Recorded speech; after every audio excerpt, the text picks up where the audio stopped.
Hey guys, how are y'all doing today on this lovely Friday Junior? I like to call it Friday Junior. We all know it's Thursday, but I'm in the being positive, type of deal.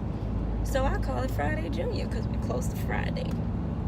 Anyway, what I'm coming to talk about is emotional eating. I had a client come to me today about struggles with emotional eating. She admitted that she fell off of her program, which I was thankful for because I can, give her ways to get back on track. So I wanted to go ahead and talk to you guys on my way to training my next client. So basically, the deal was, when you're going through something with the person, with the situation, with life in general, or as women, we have our hormonal things that we deal with every month, and some of us are emotional eaters and some of us struggle with starvation by not eating when we're frustrated or upset, and both of them are equally bad, because when you eat emotionally, that's when you pick up undue weight. When you don't eat due to being stressed or whatnot, you lose an undue amount of weight and you open yourself up to become sick more often, and it's just not a good feeling. You don't have energy to do what you need to do. So I just wanted to provide some encouraging words regarding that. She told me that she is a BOGO type person and that she will go to the grocery store and buy the BOGOs whether they're good foods or not.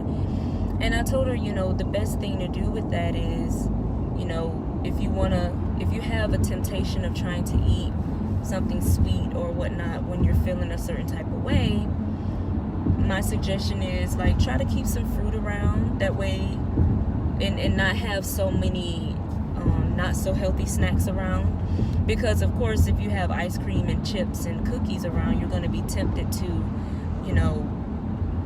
when you go through those feelings, you're going to go right to the ice cream, right to the chips, whatever your favorite is.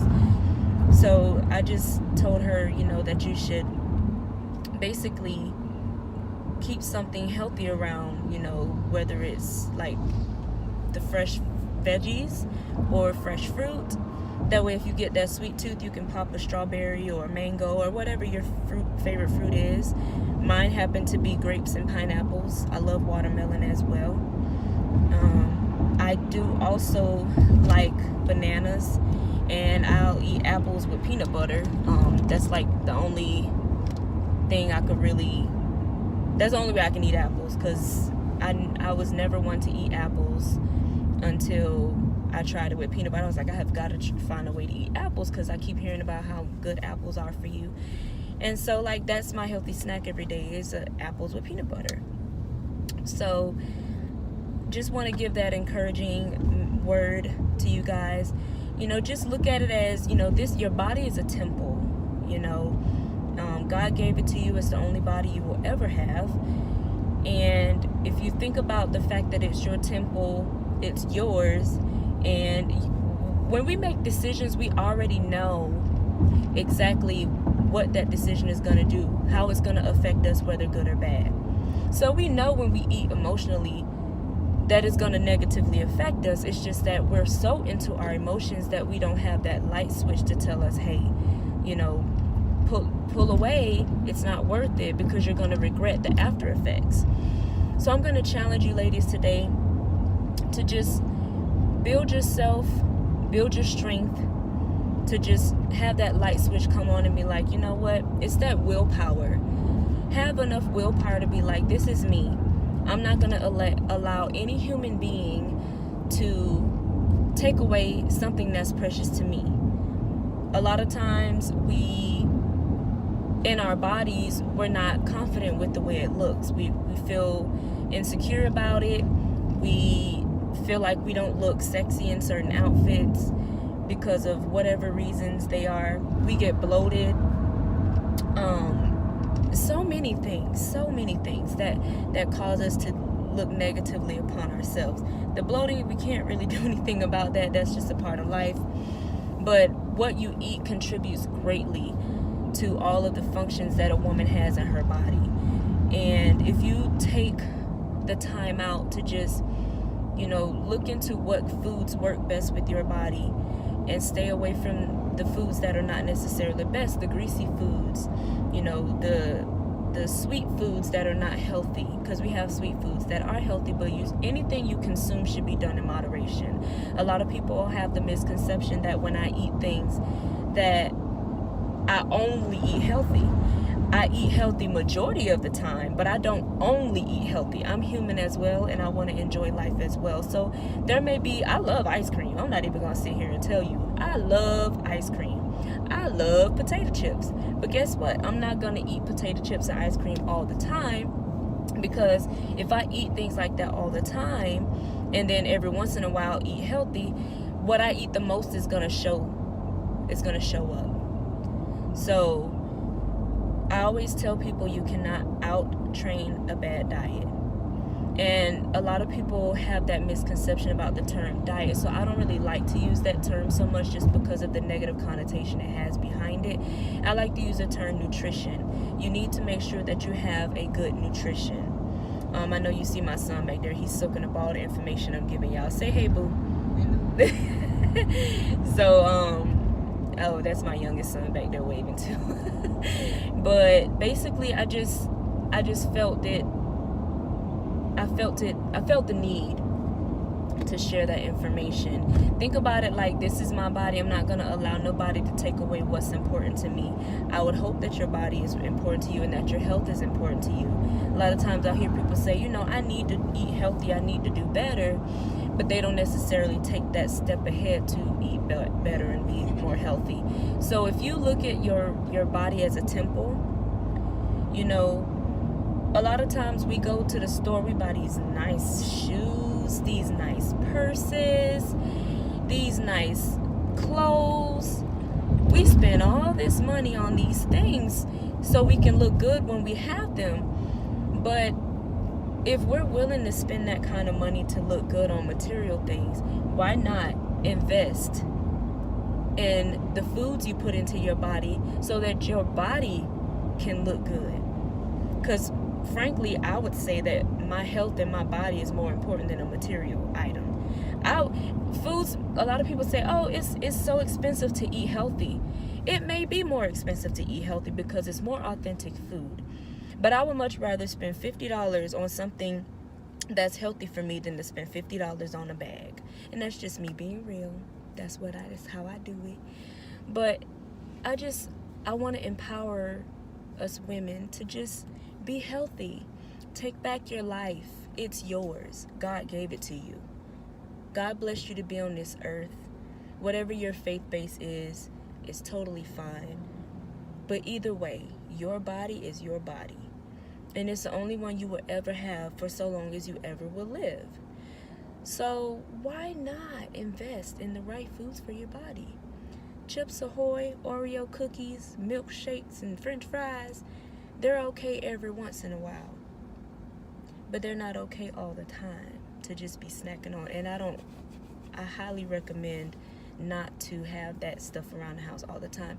And even a lot of people say, well, I have it in the house because I'm going to give it to my kids. Well, I don't recommend that either, because don't you want your kids' body to be just as healthy as yours? So for me, I cook all the time. I'm not suggesting that you do everything that I do. It's just an example of, how I do things. I want my boys to be just as healthy as me. And then I'm also teaching them the importance of valuing your body and valuing your health. I know they're going to grow up and they're going to do their own thing, but at least I would have given them the tools that they need to take with them when they become adults. And then maybe they can share it with someone else and share it with someone else and share it with someone else. And my goal is to empower women to take back their confidence through health and fitness. That's what SassyFitness is all about. Empowering women to take back their confidence through health and fitness. And what better way to do it than to invest your money in eating the right foods, putting the right foods into your body. If you get stressed, someone frustrates you and you feel compelled to eat emotionally, if you lose a loved one, I just lost my grandmother a couple years ago, and it was very hard for me to eat. You know, I have no problem admitting that if I'm severely stressed, I have a hard time eating.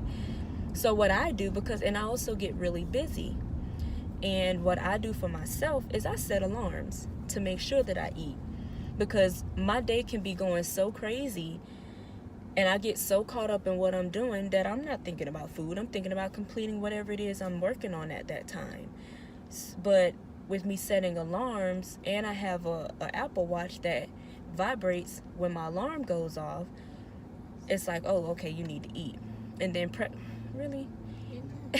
And us. And then prepping your meals is a great thing as well, because whenever you prep your meals, the meals are already at your disposal. You're not tempted to go out to buy something, and you're saving money.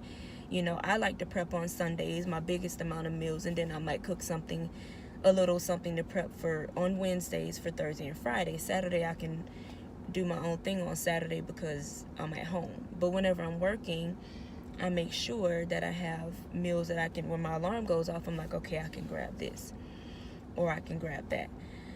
So I hope this video helps encourage you guys, you ladies, my beauties, to, you know, take pride in your health. Take pride in what you put inside your body. You know, you want your body to be fed with the right things. I'm not suggesting you eat salads every day, because that's not conducive to health and giving you all the nutrients you need. And I'm not suggesting that you eat chicken every day or whatever, but just make sure that whatever you're consuming, that you pay attention to how much of it you're consuming and how often you're consuming it. Portion control is key. If you have a meal on your plate and the portion of rice or whatever it is that you're eating is bigger than your fist, the portion size is too big. If you drink water and you eat the size of your fist, because everyone's fist is a different size, it's just showing your fist is just, it gives you an estimate of the size of your stomach. So if your plate is bigger than your fist, you're overeating. And when you eat more than you should, your stomach stretches out. And when your stomach stretches out, that's where, you know, the weight gains come with the stomach. And I always tell people, you know, abs are made in the kitchen. It doesn't matter how many sit-ups you do. It doesn't matter how many crunches you do, how many core exercises you do. If your diet is not in decent shape, good shape, it's going to reflect in your abdomen. So, again, thank you guys for watching. If you like the information I provided for you, feel free to hit the like button and hit subscribe, because I'll have more videos coming later for you. I love you, beauties. We're on this earth to empower each other. Let's get this empowerment going. All right, Team Sassy Fitness. Hey, Team Sassy Fitness.